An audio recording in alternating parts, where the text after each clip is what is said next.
வணக்கம் நண்பர்களே, சிட்ரா motivation YouTube channel சார்பாக உங்களை அன்புடன் அழைக்கிறோம்.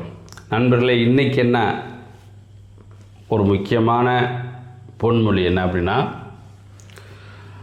தோல்வி அடைந்தால் திட்டத்தை மாற்றுங்கள். தோல்வி அடைந்தால் திட்டத்தை மாற்றுங்கள். நம்ம என்ன செய்வோம்? ஜெயிக்கிறதுக்காகத்தான் நம்ம வாழ்க்கையை உழைப்போம். ஜெயிக்கிறதுக்கு தான் நம்ம வாழ்க்கையில் என்ன செய்வோம்? ஜெயிக்கிறதுக்காக தான் உழைப்போம். அதே நேரத்தில் ஜெயித்தவங்களில் தோல்வி அடையாமல் வந்தது கிடையாது. அதனால நான் வச்சுங்க, ஒருத்தர் ஜெயிச்சிட்டான் அப்படின்னா கண்டிப்பாக தோல்வி இல்லாமல் வாழ்க்கையில் யாராலும் ஜெயிக்க முடியாது. தோல்விதான் வெற்றிக்கு படிக்கற்கள் அப்படின்னு சொல்லுவோம் இல்லையா? அதனால் யாராலையும் உடனே நான் ஜெயிச்சிட்டே அப்படின்னு வர முடியாது. கண்டிப்பாக அவருக்கு பின்னால் நிறையா தோல்விகள் கண்டிப்பாக இருக்கும்.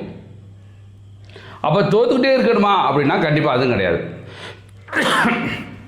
அப்போது தோல்வி அடைந்தால் திட்டத்தை மாற்றுங்கள். இலக்கை ஒருபோதும் மாற்றக்கூடாது. இலக்கு ஒன்றே நினைவில் வைத்து கொள்ளுங்கள். புரிஞ்சதா?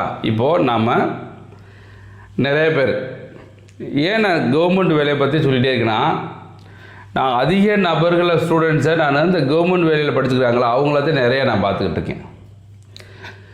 சில ஸ்டூடெண்ட்ஸ் எப்படி வருவாங்க அப்படின்னா, சார் நான் இந்த 1 இயரில் நான் வேலை வாங்கியே ஆகணும் அப்படின்னு வருவாங்க. சில பேர் நான் 6 மாதத்தில் வாங்கணும் அப்படின்னு வருவாங்க. அவங்க திட்டம் என்ன அப்படின்னா வேலை வாங்கணும், அதுதான் ஒரே கோல். அவங்க 2-3 விட ஏதாச்சும் சக்ஸஸ் ஆகலை அப்படின்னா, எனக்கு வயசாகிருமோ, எனக்கு ஜெயிக்க முடியாதோ, அப்போ ஏதாச்சும் ஒரு ப்ரைவேட் வேலைக்கு போயிடலாமா, ஒரு 20,000 ஒரு 40,000 ஒரு 50,000 வேலைக்கு வாங்கி போயிடலாமா அப்படிலாம் சில தோல்விகளை பார்த்தவொடனே என்ன செய்கிறாங்க, சில பேர் திட்டத்தை மாற்றுறாங்க. அப்படி திட்டத்தை மாற்றணும் அப்படின்னா ஜெயிக்க முடியாது.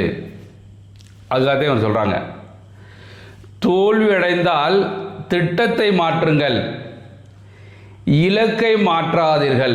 உங்களுடைய இலக்கு என்ன? நான் ஒரு பெரிய கவர்மெண்ட் வேலையில் பெரிய ஜாப்பில் உட்காரணும், மினிமம் ஒரு கவர்மெண்ட் வேலைக்கு உள்ளுக்குள்ளே போகணும், இதே நம்முடைய இலக்கு. நம்ம தோல்வி அடைஞ்சிட்டோம், ஒரு எக்ஸாம் எழுதணும், 2 எழுதணும், 3 எழுதணும், 4 எழுதணும், ஆனால் தோல்வியும் கிடைச்சி சக்ஸஸ் ஆகலை அப்படின்னு சொல்லும்போது நம்ம படிக்கிறதுல எங்கேயோ ஒரு ஓட்டை அப்படின்னு நினைக்கணும்.